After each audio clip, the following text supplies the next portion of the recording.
So this young man is about to go to prison for 15 years.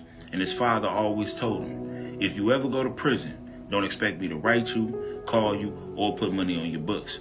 As a child, that was drilled into his head. So when he committed the crime that was going to put him in prison for 15 years, he literally thought that his father would forget about what he was saying. When the son was on trial and he got found guilty, the father told him, we'll hear from you in 15 years. For some weird reason, he thought his father was joking.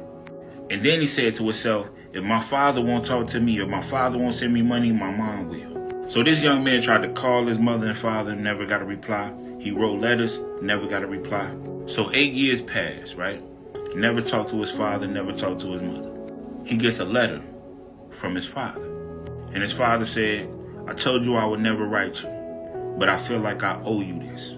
I just want you to know that your mother passed away. And then he said, the next time you will hear from me, if somebody else passed away, or when you get out.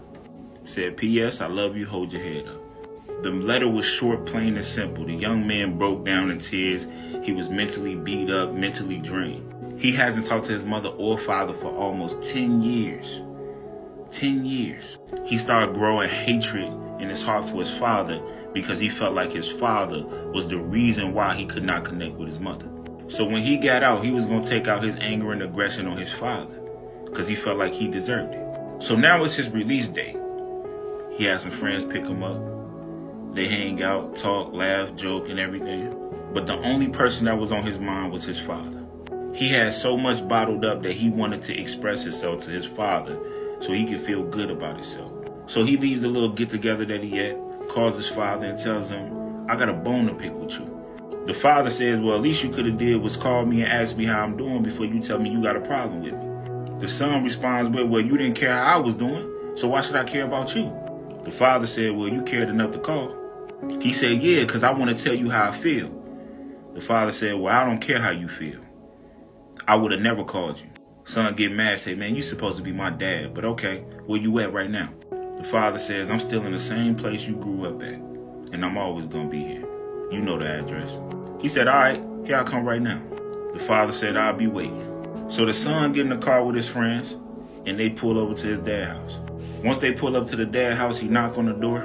The father says, the door's open. The young man come in the door with an angry face, ready to take out all his anger and aggression. But then when he looked at his dad, he was sitting comfortably on a chair with his weapon on his lap. So now he went from angry to being cautious. The father said, I know you're mad at me. Have a seat. The young man said, I ain't finna stay here for long. The father said, I said have a seat. The young man sits down. The father says, now tell me what's on your mind. He said, how can you allow my mother not to talk to me the whole time I've been in prison? You supposed to be my father. That's my mother. How could you do this to your own child? Now I gotta deal with the pain of not ever seeing my mother because of you. The father let him speak his piece until he was quiet. Then the father told him, son, you did this to yourself. He said, I told you ever since you was a little boy, if you ever go to jail or prison, I wasn't gonna support you. Because me supporting you in that cage only means I supported your behavior. To put you in that cage. If I allow you to get put in the cage because of your behavior, and I send you money, give you calls to be your therapist, write you letters to let you know you're not alone, I'm not holding you accountable for what you did. When you chose to do that crime, you didn't think you was going to get caught, and I understand. But when you chose to do that crime, you chose to take yourself away from us. He said, son, think about it. If you would have never did the crime, you would have been here talking to your mother. If you would have never did the crime, me and you could have had a better relationship. If you would have never did the crime, you could have been somewhere in life. You chose to take the easy way out, and now you got to deal with the consequences.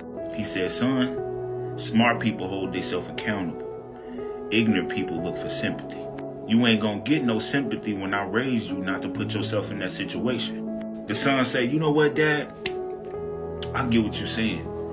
But what if it wasn't my fault?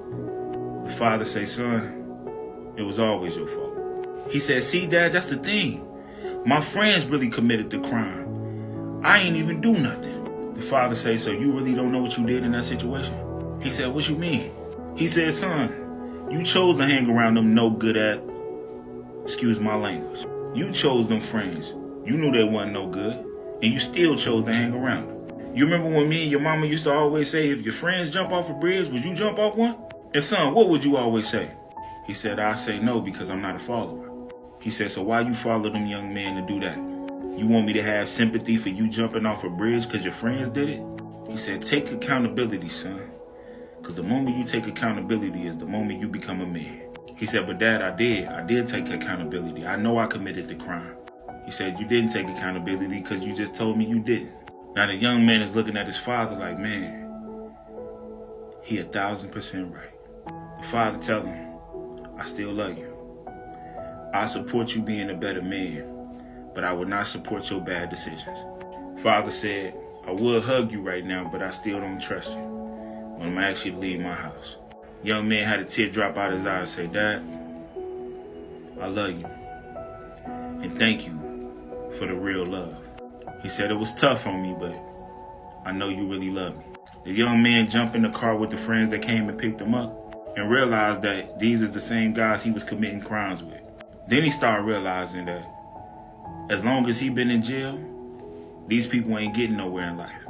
The next morning, he cut off every friend he had because after 15 years, they should have been somewhere in life. They still in the streets, no jobs, doing the same thing. And when that young man started holding himself accountable for all the decisions that he made, he became a mentor for young women and young men to put them back on the right track. Found him a good woman and created multiple businesses. And all the dudes he used to kick it with back in the day say, man, you acting funny. You don't kick it with us no more. Why is that? He told one of his friends, I lost 15 years of my life. And when I got out, I chose to be somebody. You wasn't even locked up and you wasted 15 years of your life. And you still a nobody. Crazy part about this story is, it's based on a true story. I did tweak it to help people understand that it's the choices that you make in life that'll get you in certain places in life. So whether good or bad, the choices you make is because of your free will. And the person that always hold themselves accountable is the person that will always grow. So make sure you follow me so you can grow some more. And type story time in the comments if you want more stories like this. Also, let me know what you think in the comments. And to all the cool people that follow me, I'll see you in the next video.